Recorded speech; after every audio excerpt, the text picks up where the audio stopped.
다시 시즌2 러브레터 비전을 위해서 기도해 주십시오. 하나님에게 러브레터를 받는, 세상의 러브레터를 전하는, 아멘. 감사합니다. 오늘은 벌써 사순절 시작 엊그제 한 것 같은데 33일째입니다. 오늘 톰 라이트 제공해 준 본문은 누가복음 21장 5절이 아니라 7절부터 19절까지인데 5절로 확장을 해서 함께 읽었습니다. 5절부터 19절까지를 네 부분으로 나누어 볼 수 있는데, 첫 번째는 5절, 6절 성전의 종말, 그리고 두 번째는 7절부터 9절까지 종말의 미혹, 세 번째는 10절부터 13절까지 종말의 징조, 네 번째는 14절부터 마지막 19절까지 종말의 자세, 이렇게 네 부분으로 나눠볼 수 있는데, 이렇게 하고 시작을 준비를 했는데 본문은 길지 않은데 이 준비하는 양이 많아지더라고요. 그래서 오늘은 첫 번째와 두 번째만 전하고요, 내일 세 번째, 네 번째를 이어서 이렇게 나눠 보려고 생각합니다. 누가복음에서 예수님이 공생의 기간을 5가지 장소를 구분해서 우리가 살펴봤죠. 그 중에서 예루살렘으로 여행하여 가는 길, 이게 9장 51절부터 19장 41절까지예요. 절까지 다 외울 필요는 없겠지만 상당히 많은 분량이 누가는 여행에 대한 관심을 가지고 제1권인 누가복음을 그렇게 집필했고, 제2권인 사도행전도 누가는 여행이라고 하는 그런 관점을 가지고 상당한 많은 분량을 집필하게 하셨다라는 걸 우리 같이 살펴봤습니다. 그러면 오늘은 몇 장이죠? 21장이에요. 그러면 19장의 여행이 끝났어요. 예수님이 예루살렘에 그러면 도착했어요, 안 했어요? 그렇죠, 도착했죠, 장로님. 도착했고 예루살렘이 이미 입성을 했어요. 우리 지금 돌아오는 주일날 종려주일이어서 예수님이 예루살렘에 입성하는 것을 기념하는 그런 기념주일, 종려주일을 지킬 예정인데, 오늘 본문은 이미 입성을 했어요.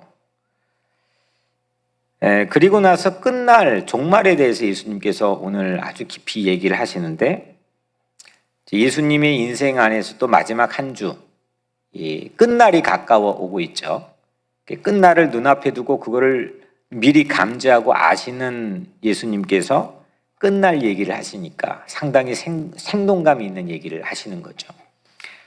그래서 먼저 오늘 첫 번째, 두 번째만 살펴보겠는데, 첫 번째는 성전의 종말입니다. 종말인데 어떤 종말이냐? 성전의 종말입니다. 예수님께서 예루살렘에 입성한 이후에 특별히 이 무대가 어디냐면 전부 성전 주변입니다. 오늘까지는 성전의 내부에 들어갔다가 외부에 있다가 성전 근처에 있다가, 그걸 잠깐 보면 누가복음 19장 41절에서 이 감람산 언덕에서 예루살렘의 성을 보며 눈물을 흘리셨더라 하고 여행이 딱 일단락 되는데, 19장 4절만 지나서 45절에 성전에 들어가사, 그러면 성전 내부예요, 외부예요? 내부죠. 누가복음 20장 1절에 또 몇 절 후에요, 성전에서 백성을 가르치시며, 이건 성전 내부예요, 외부예요? 내부겠죠. 그 다음에 21장 1절에 보면 헌금함에 헌금 넣는 것을 보시고, 헌금함은 성전 내부에 있겠죠. 이것도 성전 내부겠죠. 또 오늘 말씀에서 첫 절에 어떤 사람, 누가복음 21장 5절에 어떤 사람들이 성전을 가리켜 그 아름다운 돌과 헌물로 꾸민 것을 말하매. 이건 성전 내부일지 외부일지는 약간 아리송하지만 성전 바로 옆에 외부일 가능성이 훨씬 더 많겠죠. 성전을 가리켜서 보면서 얘기를 한 거니까. 여하튼 이렇게 예수님께서 여행 끝마치시고 예루살렘에 입성하신 다음에 성전 근처에 있다가 성전에 들어갔다가 나왔다가 또 지금은 성전 바로 뭐 벽 근처에서 지금 서 계신 그런 장면들 여러분들 생각해 볼 수 있을 것 같아요. 그때 사람들이 뭘 얘기하냐면 오늘 5절을 한번 보면 어떤 사람들이 성전을 가리켜 그 아름다운 돌과 헌물로 꾸민 것을 말하매 했어요. 사람들이 성전을 바라보면서 아름다운 석조물, 아름다운 돌로 만들어진 석조물과 또 그 기념 헌물들이 있을 거 아닙니까? 그 아름다움을 바라보며 참 수려하다, 아름답다 이렇게 말하고 있었나 봐요. 그러면 그 성전이 어떤 성전인, 어떻게 지금 되어진 성전인지를 제가 좀 장황하게 설명을 해드리면 그 당시의 성전을 저랑 땅하바를 해보신 분은 아시겠죠. 그 당시의 성전은 1성전이에요, 2성전이에요, 3성전이에요. 제3 예루살렘 성전이죠. 그거를 다른 말로 헤롯 성전이라고도 불렀어요. 여기까지 잘 따라오시죠? 온라인 예배 드리시는 분들도 잘 따라오고 계시죠? 그 제3 예루살렘의 성전이 어떻게 건축되었는지를 제가 잠깐 설명해 드릴게요.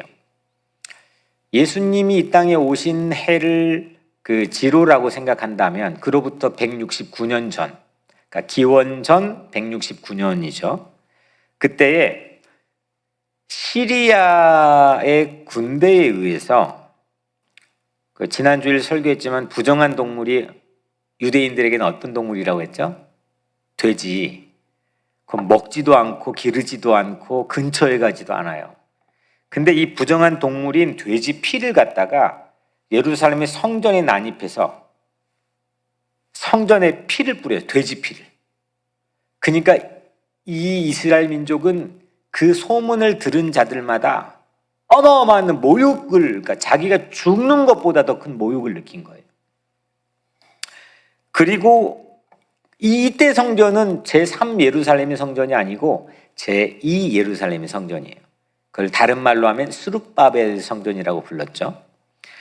그리고 나서 기원전 63년에는 로마의 폼페우스라는 유명한 장군이 있었는데 그 장군이 와가지고 예루살렘의 성전을 상당히 많은 부분 파괴해버렸어요. 그러니까 제2 예루살렘의 성전이 기능은 가지고 있지만 거의 다 막 쑥대밭이 돼버린 거예요. 자존심도 뭉개지고 그들의 신앙의 어떤 보루 같은 것도 막 다 파괴되고 실제 건물도 파괴된 거죠. 그래서 그런 와중에 기원전 19년 예수님이 오시기 한 14년, 15년 전도 전에 헤롯 왕이라고 하는 헤롯 대왕이라고 하는 그 로마 제국이 위임한 그 총독이 있었는데 이 헤롯 대왕이 백성들의 환심을 사기 위해서 성전을 리노베이션해요. 그게 제3 예루살렘의 성전이에요. 외형은 그러니까 기원전 19년에 착공을 했으니까 외형은 9년 만에 다 완공을 해요. 근데 모든 공사, 내부의 공사, 모든 실내 공사, 또 외장벽 뭐 이런 모든 공사가 무려 주전 19년에 착공해서 주후 63년에 완공이 돼요. 그러니까 이걸 합하면 82년 동안 리노베이션을 한 거예요. 우리 여명을 리노베이션 6개월 동안 했거든요. 괜찮잖아요. 물론 규모는 다르지만 82년 동안이나 리노베이션을 한 거예요. 그거를 제3 예루살렘 성전, 헤롯 성전이라고 불러요. 그게 예수님 당시 시대에 있었던, 예수님이 드나들고 예수님이 보면서 얘기했고 그 성전인 거죠. 예수님이 성전을 헐어버려라, 내가 사흘 만에 다시 짓겠다라고 말씀하신 성전도 그 성전인데, 그때 그 말씀을 하실 때는 여전히 공사 중인 거예요. 그러니까 그것도 성경에 보면 46년째 공사 중인 거예요. 사방에 이 축대만 20m고 그리고 4만 평의 대지를 확대를 해요. 그러니까 스룹바벨 성전은 이게 느헤미야가 성벽을 쌓았잖아요. 조그맣게 했는데 이거를 땅을 어마어마하게 확장을 시켜가지고 성벽을 늘려놓는 거죠. 그리고 기존 성전을 부수지 않고 리노베이션만 하는데 80년이 걸린 거예요. 그러니까 이스라엘 역대 공사 중에, 지금까지의 공사 중에 최고의 공사를 한 거죠. 그러니까 얼마나 자부심이 크겠어요. 성벽 바깥은 최고의 흰 돌로 해놨고, 그리고 성벽의 안쪽은 최고의 대리석으로 벽을 만들어 놨어요. 내부의 건물들은 벽을 만들지 않고 기교한 기하학을 가지고 기둥만 세워져 있는 광장으로 내부의 건물을 만들었고요. 그래서 심지어 이 최고 법정인, 우리 여기로 하면은 그 연방 의회죠. 최고의 의회인 사네드린을 그곳에서 집행을 할 정도로 이스라엘 모든 정신적, 신앙적, 모든 정치적인 중심, 명실공히 중심을 성전으로 만든 거예요. 이게 그들의 전부가 된 거죠. 자부심이에요. 그 성전의 아름다움, 그 성전의 미, 얼마나 보기만 해도 정말 흐뭇하고 또 그 사람들에게 정말 새로운 희열이 있겠습니까? 근데 그걸 지금 이야기하고 있는 거예요. 오늘 5절에서. 예수님이 그 얘기를 듣고 답변을 하세요. 뭘 답변하냐? 6절에 우리 같이 한번 읽을까요? 시작. 너희 보는 이것들이 나를 기다리면 남지 않고 다 무너뜨리리라. 완전히 분위기가 다르죠.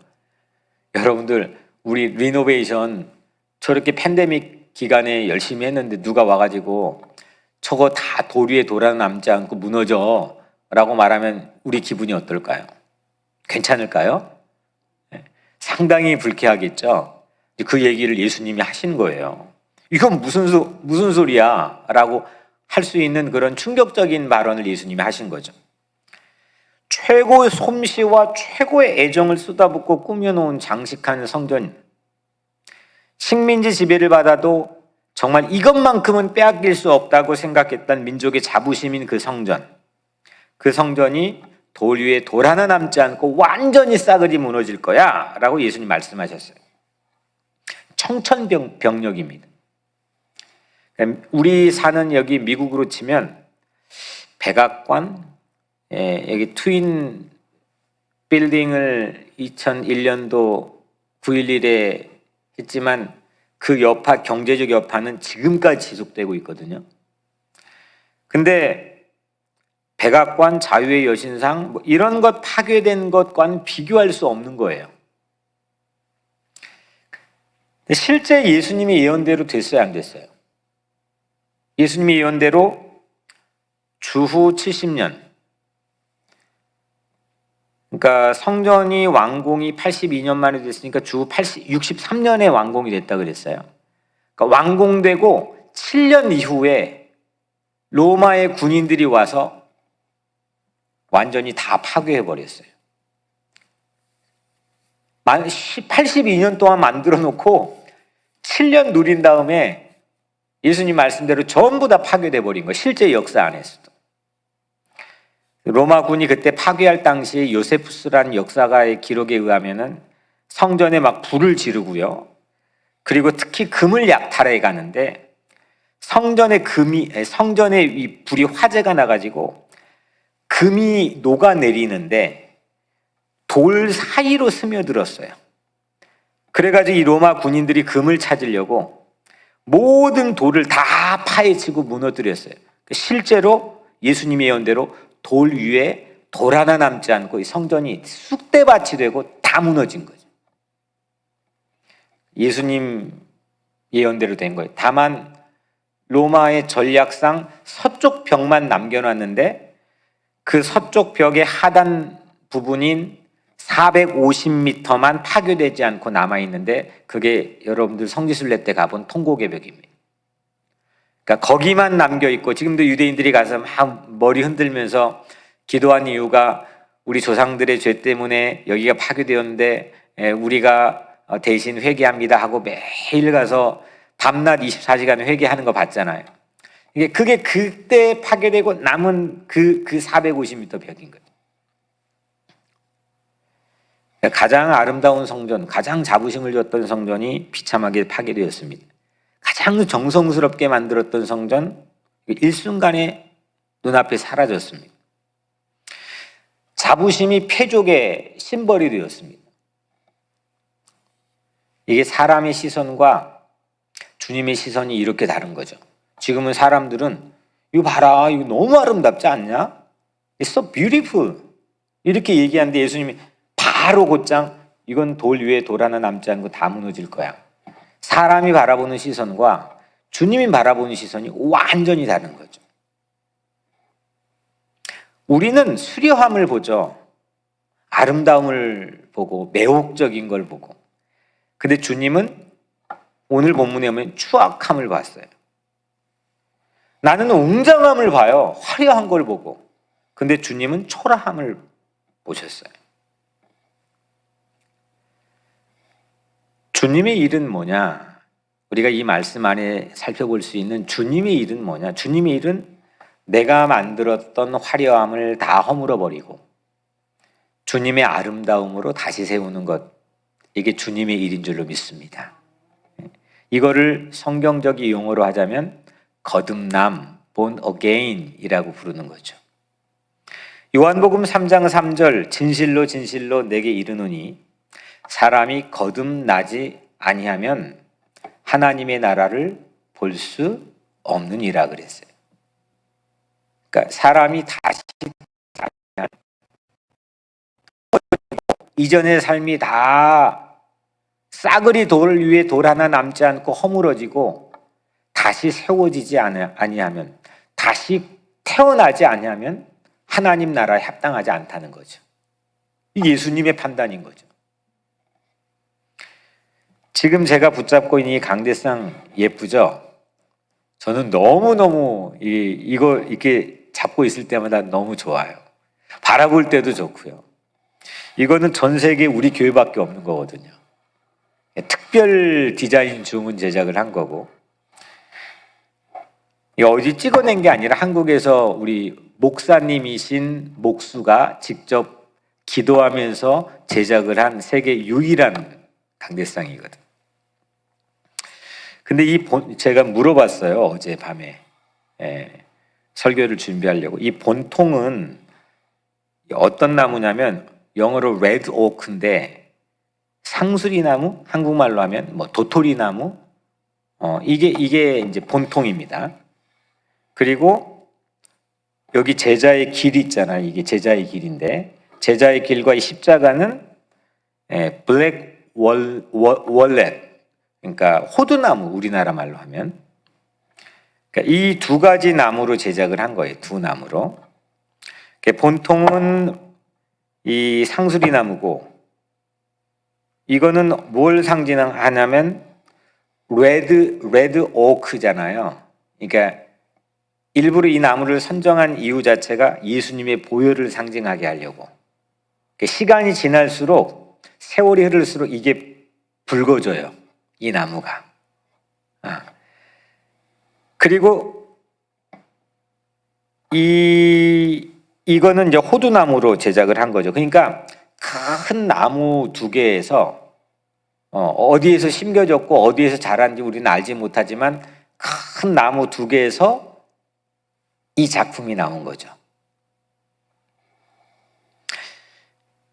큰 상상을 해보면 큰 나무를 베어가지고 통나무를 깎고 그 목수이시는 목사님의 손길에 의해서 깎고 깎여지고 남은 게 이제 강대상인 거죠. 그러니까 불필요한 것들을 예술가의 손에 의해서 잘라내고 남겨진 것, 그거를 우리는 예술이라고 부르잖아요. 그죠? 아트, 예술. 예술에서 리을만 빼면 뭐가 돼요? 한번 말해봐요. 뭐가 되죠? 예수가 되잖아요. 그죠? 그러니까 예수는, 생각을 해보니까 예수는 우리의 불필요한 것들을 다 허물고 깎아내고 그거 없어요. 우리 힘으로 안 되니까. 힘으로 해봤는 돼요? 안 되니까. 그걸 깎아내고 베어내고 자기 모든 희생을 다해서 죽음을 내놓고도 그 일을 하고 우리를 다시 거듭 태어나도록 예술품을 만들어 주신 분이 예수라는 거죠. 그 거듭남이 가능하게 한 유일한 게 뭐냐? 그 예수님의 십자가고 보혈인 거예요. 그래서 그 길을 따라가는, 이 제자의 길을 따라가는 사람이 바로 우리인 거예요. 오늘 새벽 예배 듣는 사람만 이게 쉽게 공개하는 이 시크릿이 아니기 때문에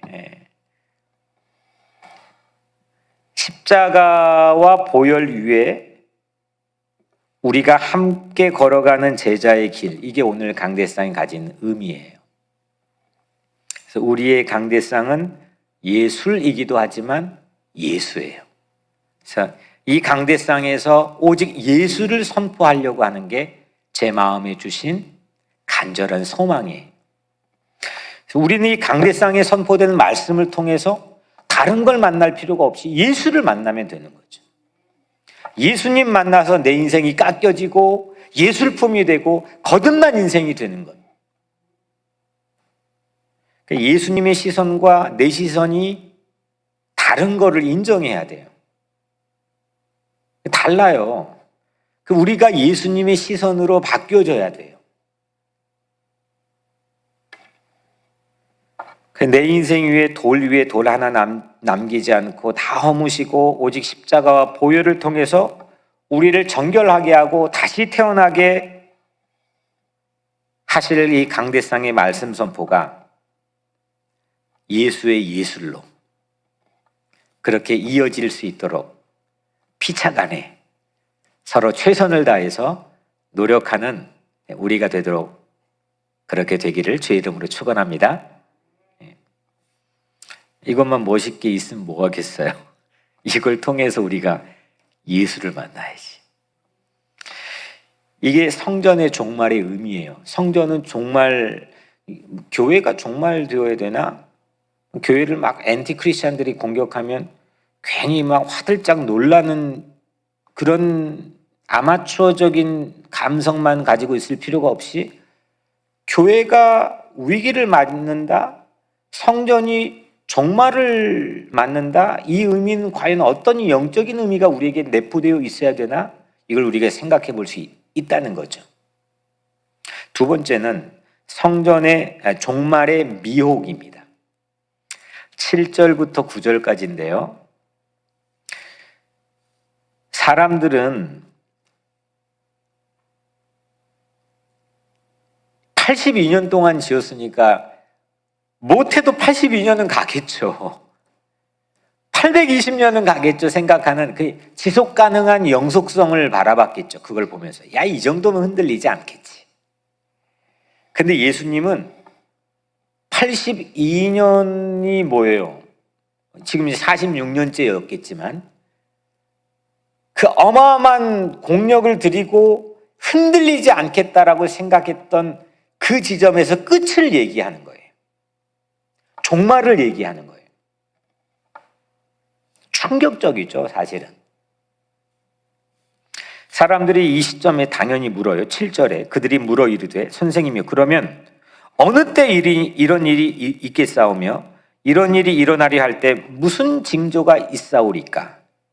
이게 우리도 같이 궁금해하는 본능적인 질문이에요. 이거 언제요? 시기적인 질문. 그리고 그럴 때 뭐 어떤 사인이 있어요? 이 징조에 관한 질문. 그걸 알아야 우리가 피하든지 준비를 하든지. 사람들은 다 이 질문을 하거든요. 근데 희한하게 예수님은 징조를 물었는데 징조를 대답해 주면 되는데 징조가 아닌 것들부터 먼저 대답을 해줘요. 예수님 참 희한해요. 봐봐요. 우리가 가장 혼동하는 부분이 여러분들이 이 본문과 이 종말에 관한 부분에서 많이 혼동해하는 부분인데 말씀만 잘 보자고요. 8절 9절 같이 읽겠습니다. 8절 9절 시작. 이르시되 미혹을 받지 않도록 주의하라. 많은 사람이 내 이름으로 와서 이르되 내가 그라하며 때가 가까이 왔다 하겠으나 그들을 따르지 말라. 난리와 소요의 소문을 들을 때에 두려워하지 말라. 이 일이 먼저 있어야 하되 끝은 곧 되지 아니하리라. 아멘. 제가 오늘은 온라인 예배를 드린 여러분들 오늘은 이쪽만 보고 제가 설교를 하고 있는데 이쪽에만 지금 40명이 앉아 있기 때문에 이쪽만 보고 설교를 하는 겁니다. 여러분들 봤죠? 예수님께서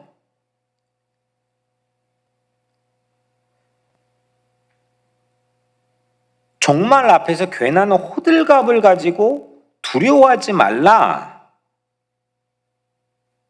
이렇게 말씀하셨는데 시기와 징조에 관한 질문을 한 거에 대한 답으로 이렇게 대답한 거예요. 제가 이거를 유진 피터슨의 메시지 성경 버전으로 다시 한번 제가 풀어가지고 제가 읽어볼게요. 잘 들어보세요. 많은 지도자들이 정체를 숨기고 나타나서 내가 그다 라고 하거나 또는 종말이 가까이 왔다고 주장할 것이다. 그런 말에 절대 속지 말라. 전쟁의 폭동의 소문이 들리거든 당황하지 말고 침착하여라. 그것은 역사에 늘 반복되는 일일 뿐 아직 종말의 징조는 아니다.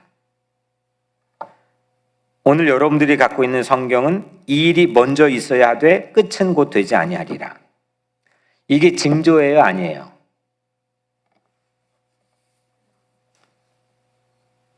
했잖아요. 그것은 역사에 늘 반복되는 일일 뿐 아직 종말의 징조는 아니다. 이 일이 먼저 있어야 하되 끝은 곧 되지 아니하리라. 징조예요, 아니에요? 아닌 거죠. 징조에 대해서 물어본 징조가 아닌 거를 얘기한 거잖아요. 미혹을 받지 않도록 주의하라 했어요. 미혹이라는 거는 영어 성경에 not deceive, 속지 말라는 거거든요. 그러니까 사이비 사람, 우리가 요즘 자칭 재림 예수, 자기가 예수인 것처럼 영웅시화하는 이런 사람들이 내가 그다라고 일어날 거다. 그런 사람이 속지 말고 또 중요한 건 전쟁, 폭동의 소문에도 속지 말라. 이렇게 말씀했다는 거예요.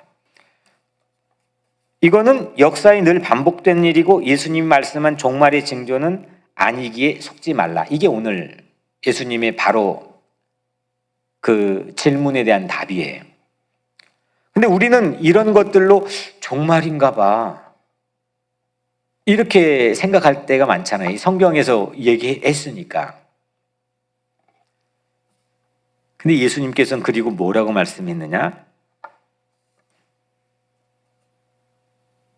난리와 소요의 소문을 들을 때 두려워하지 말라. 이 일이 먼저 있어야 돼 끝은 곧 되지 아니하리라. 두려워하지 말라. 침착해라. 이렇게 말씀하신 거예요.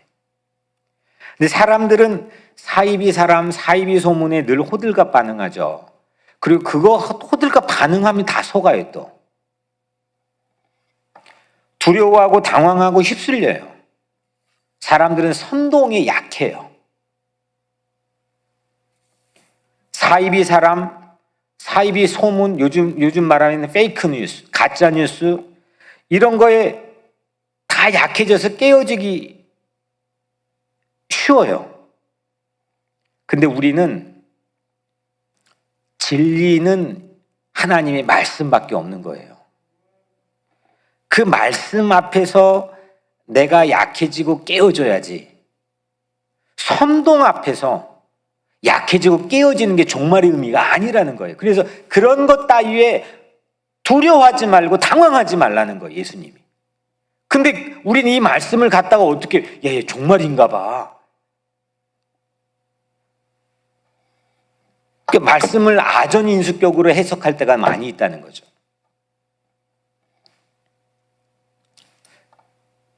우리는 거듭남의 예술로 남겨지는 사람이 되어야 되는데, 종말의 유익은 뭐냐?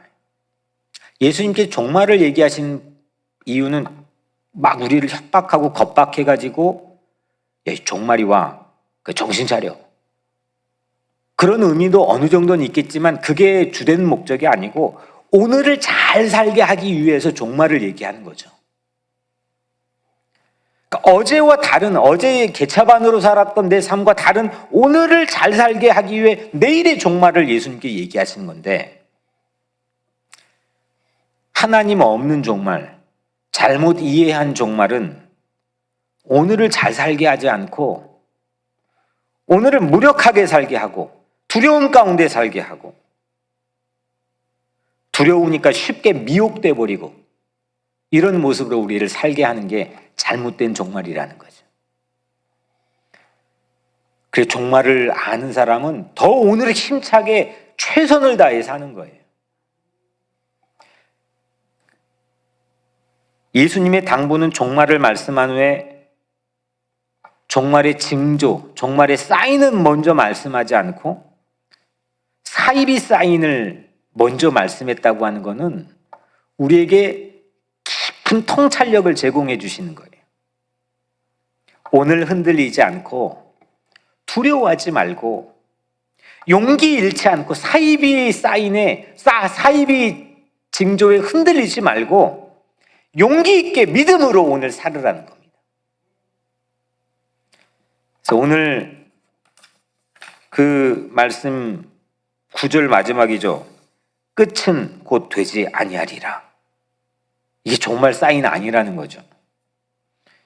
이건 경고이면서도 동시에 격려인 겁니다. 내일을 향한 경고와 동시에 오늘을 향한 주님의 위로인 거예요. 오늘 이 말씀은 여기까지 맞춰보려고 합니다. 우리는 투박한 그냥 뭐가 만들어질까 싶을 정도로 투박한 상수리나무일 수도 있고 호두나무일 수도 있어요. 또 어쩔 땐 열매도 안 맺어져 가지고 아무 쓸모없는 나무일 수도 있어요. 그런데 예수님의 손에 그 나무가 들려질 때는 오늘 이 앞에 있는 강대상처럼 정말 주님의 영광과 기쁨을 위해 요긴하게 사용될 수 있는 아름다운 예술품이 될 수 있다는 거죠. 오늘 하루도 내 인생이 깎여지고 예수님의 십자가의 보혈에 의해서 다듬어지고 정결케 되고, 그게 바로 사순절의 과정이겠죠. 그런 믿음을 가지고 오늘 하루 두려워하지 않고 용기 있게 살아갈 수 있는 우리 모두가 되기를 주님의 이름으로 간절히 축원합니다. 아멘. 오늘 이 말씀 가지고 우리 같이 기도하기를 바랍니다. 하나님, 종말이 내게 단지 믿음을 가지고 사는데도 종말 때문에 단지 두려움을 가지고 사는 연약한 신앙이 되지 않게 하시고 강하고 담대한 그런 신앙인으로 주님의 종말을 준비하는 오늘 하루를 살게 해주시고, 오늘도 정말 아름다운 예술품이 내 인생으로 만들어질 수 있도록 주님의 손에 내가 전적으로 의탁하고 맡겨지는 그런 하루가 되게 해달라고, 주님 나를 붙들어 달라고, 그 우리 교회 공동체도 마찬가지로 이 팬데믹의 엄혹한 시절에도 주님 손에만 들려지면 어떤 환경에 두려워하지 않는 최고의 주님 믿음의 공동체가 될 줄 믿고 주님께 맡겨드린다고. 내 가정도, 내 자녀도, 내 모든 것도, 그리고 우리 함께 살아가는 이 시대의 역사도 그렇게 기도하기를 바랍니다. 제가 먼저 기도하고 여러분들 각자 기도하겠습니다. 은혜로우신 아버지 하나님, 이 시간 우리가 주님의 말씀을 함께 묵상하고 나누었습니다.